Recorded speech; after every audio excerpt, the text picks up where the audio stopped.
So I've been talking in some recent posts about social anxiety, which in extreme forms is called social anxiety disorder. But the line between what is and what isn't a disorder is frankly fairly arbitrary. It doesn't make much difference in terms of what we actually do in therapy.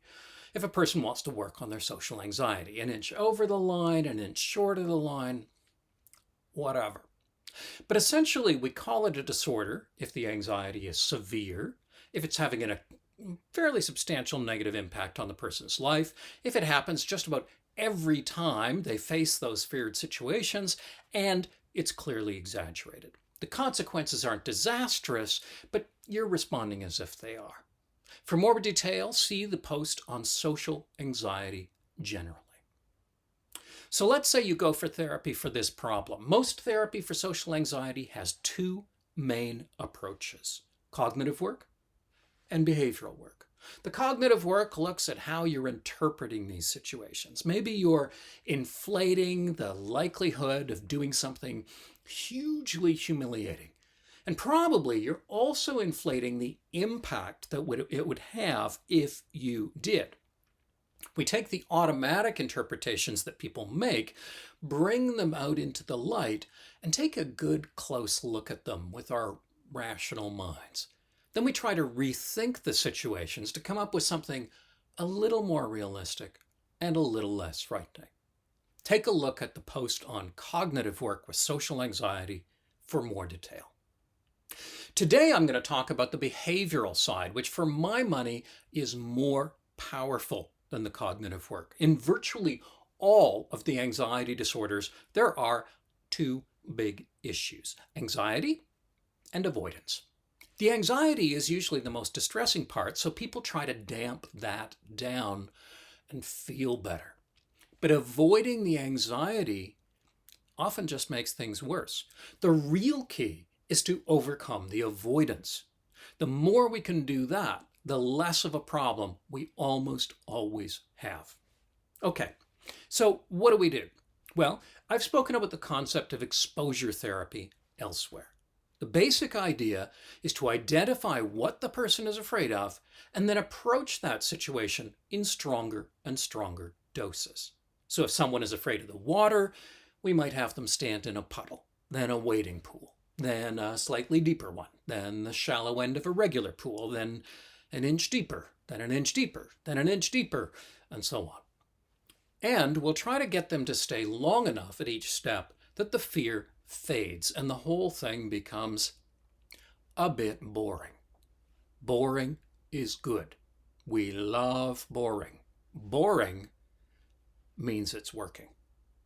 Okay, so what do we do with social anxiety? Well, first, we identify all the situations that the person fears. What in your life makes you anxious? And what are the situations that, well, would be in your life if you weren't so anxious? So in social anxiety, it's things like public speaking or meeting new people or asking for things in a store or speaking up in class or even just walking down the street. Then we'll pick a limited number of these things to work on, usually two or three. We want to focus our efforts and not spread ourselves too thin. Once we get some progress, the other things that we haven't looked at usually get much easier. So let's say we pick going to restaurants. This person avoids restaurants of any kind. Well, next we brainstorm and come up with all kinds of situations involving restaurants. Ordering takeout from a fast food place, eating in a formal restaurant alone, eating in a casual restaurant alone, eating in a casual restaurant with a friend, or maybe with the therapist, sitting at a lunch place at the front window ledge, sitting at a lunch place at a table in the middle, going to a coffee shop and reading a book in a chair while drinking coffee. We rate the situations from easiest to hardest, and we start with the easier ones. Maybe it's reading a book in the back of a coffee shop. And then we'll work our way up as the person feels able to do that. Then there's a really important step. In the first post on social anxiety, I talked about the invisibility test. if we could make you invisible, how anxious would you be in that restaurant? People often say, well, not at all. So it's actually not the restaurant that bothers them. It's other people seeing them and having the chance to judge them. That's what's important. We're not afraid of restaurants or cocktail parties or giving speeches. We're afraid of what others will think of us when we do these things. And we're usually afraid of coming across as somehow defective in their eyes. One of the biggest ways people worry about that happening is if others can tell that we're anxious. Maybe my hands will shake. Maybe I'll drop things. Maybe I'll stammer or forget what I'm saying. So there's a really important thing in exposure therapy. You need to expose yourself to what you're afraid of, at least a little bit. If we get you into a coffee shop and you don't have to say much and you have your card all ready and you don't look at the person at the counter and you grab your coffee and go and nothing bad happens, you may just get the feeling, oh, thank God. Thank God it worked out. I just barely made it out of there. It was okay, but just by luck. That doesn't actually teach you anything. So we have to know what you're afraid might happen. Will people judge you for shaking, for having messy hair, for not being dressed up, for being indecisive? What? Because that's what we need to do. If you're afraid of dropping things, maybe we need you to hide a dime in your hand and drop it when you buy your coffee. If it's shaking, it'll be so helpful to shake even a little bit more when you hold out the bill. If it's looking awkward, then maybe we can practice a little trip at the entrance to the store. Maybe we need to have you wear your sweats to go to the fast food place if normally you need to be really dressed up everywhere. Some people are afraid of looking sweaty, so we can, do a little spray with a mister before they go in. Oh gosh, don't know why I'm really sweaty today. Anyway, can I have a coffee that's... Now, as I say this, I know what you're thinking.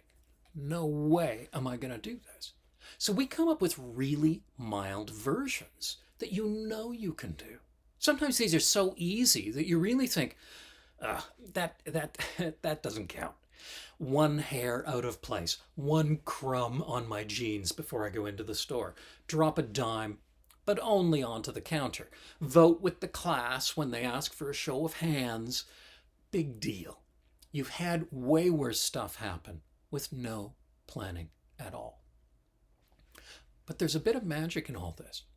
If something happens accidentally, you might know that at least if it were to happen again, you'd live, because you did. But if you do these things deliberately, they're vastly more powerful. Deliberately untie your shoelace and walk into the mall. Deliberately put a little spelling mistake into a social email on purpose. Deliberately look confused and turn around and walk the other way, as if you're an actor in a movie scene. These can be immensely powerful in a way that you would never predict. One person I knew was terrified of making mistakes at work. If she did anything wrong, everyone would know she was incompetent and hate her, and she'd be fired. She always got pretty good work evaluations, so this seemed a bit excessive. But still, how do you screw up at work on purpose? Obviously, the goal was to do something that wasn't objectively dangerous or damaging, or that was actually going to get her fired, right? So we came up with a balled up piece of paper that she'd put on the floor near her office door so that people could see it when they passed. Now that sounded okay, but she found she was actually very nervous about it. By the end of the day, it was fine. Nothing terrible had happened. Nobody seemed to think less of her, and she could feel herself relax a little bit. Years ago, I was part of an outcome study on group therapy for social anxiety. Now, we had people talk about their fears and then plan how to challenge them between sessions, but we also did things during the meetings. People would give short speeches, and everyone else had to look really bored.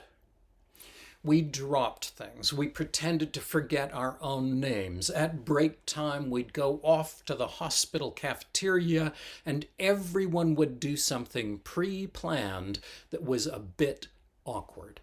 We had simulated cocktail parties where nobody liked each other. It was wonderful.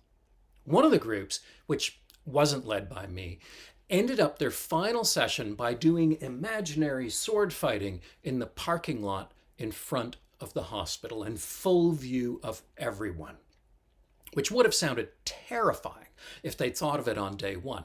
But by gradually working up to it, they were up for it. And the feeling wasn't fear. It was exhilaration. They were laughing. It was fun to be making idiots of themselves. They'd spent a lifetime holding themselves so tightly, afraid of doing something silly, when they could do it and not really care what the people around them thought was going on. It was like being let out of prison. Now, keep in mind, the person has to pick the exercises. It doesn't work for the therapist to be really pushy or to spring hard stuff on the person. It's very collaborative. We identify the situations that make a person anxious, then we come up with very specific exposure exercises to do. And sometimes the therapist and client pretend to be just friends or work colleagues, and they do it together. Sometimes the therapist does the embarrassing thing, and the client gets to see what happens. A great friend of mine brought an extra set of clothes to the hospital for a session where she and the client went to the cafeteria and got lunch. And in the middle of the cafeteria, she managed to drop all the food all over herself, completely planned in advance. And the client got to see that nothing really bad happened. It was fine. Everybody lived. How does this behavioral work relate to the cognitive work I talked about in an earlier post? Well, that hits at the heart of why the behavioral work is so powerful. It doesn't just overcome the avoidance, which, as I've said, is the key to most anxiety problems. It also changes cognition. Your negative thoughts about what might happen in these situations. And for many people, it does so more effectively than the cognitive work itself. Think about it. You and I can talk about the likelihood of your speech at your best friend's wedding being a disaster until the cows come home. And maybe we can see that it probably won't be as bad as you think. You're not going to barf on yourself or pee yourself. And maybe even if it's a little boring, well, nobody cares. It really doesn't matter. People have seen boring wedding speeches at every wedding they've ever been to, whatever. But still, how do you really know? Maybe you can convince yourself you'll be okay, but maybe you can't. But if we can get you actually proposing toasts over and over again in every situation where that's possible, and speaking up at meetings and in classes, you won't think that you might be able to do it. You'll know. It's more convincing. Maybe we can even get you to say, wow, I'm really nervous today. Anyway, here's a toast to the bride's mother or whatever. We can talk about getting you into a coffee shop for years. But if we actually go again and again, that will dynamite the idea that you can't do coffee shops. And if you can't find your card to pay, or you stumble over your own name when you give it, you'll live. Behavioral work changes our thinking. In fact, that's probably 90% of how it works. So if I have to pick, I always pick doing over thinking. Now, in the comments section below, think about writing in your own ideas about exposure exercises. Maybe some you've actually done to challenge your own anxieties, or awkward experiences that turned out to prove to you that most things are survivable. And, of course, consider subscribing.